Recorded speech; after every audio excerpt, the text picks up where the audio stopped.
In this video, I'm going to talk a little bit about volatility. I'm just going to give you a brief taste of it. I'm not going to go anywhere in depth with the volatility, so just chill out and watch.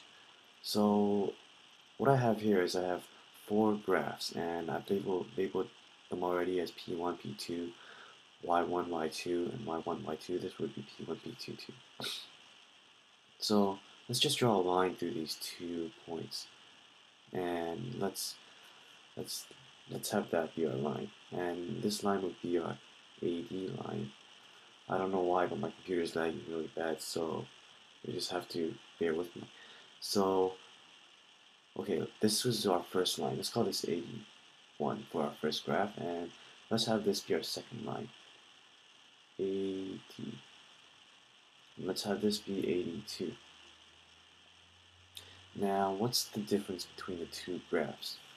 Well, from observation, we can already see that this is less steep, and this graph is more steep,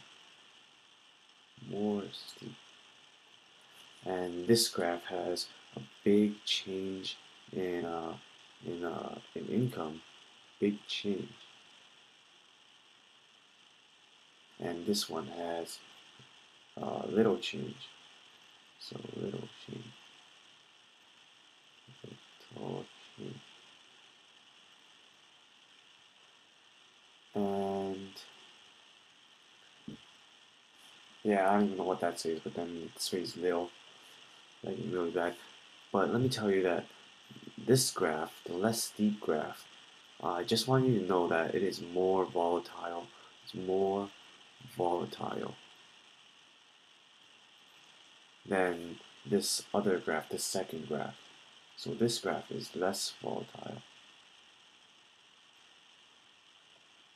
So you can see these two graphs that I've drawn below these two other graphs that we already talked about. Now, this will reflect, these bottom graphs will reflect the graphs above them.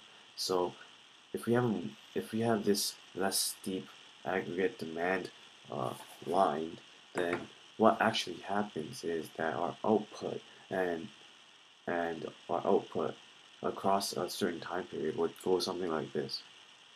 And that's super volatile because it goes up and high with some very differing ranges. But if we have a less volatile graph, then our changes would be something like this. See, it steadily rises, and it doesn't do such big ups and downs, big wide-ranging motions, and that is the difference between what happens when you have a more volatile economy and a less volatile uh, economy, or aggregate demand, I should say. Now, the last point is that I want to make is an economy with a high Z,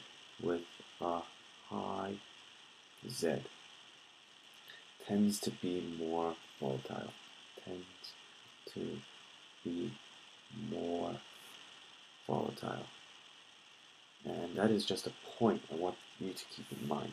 So our Z was Z equals B1 minus T minus M. So if we have some numbers which makes Z high, then our economy would be more volatile. Now I want to go back to something I forgot to mention in the last video, which is this.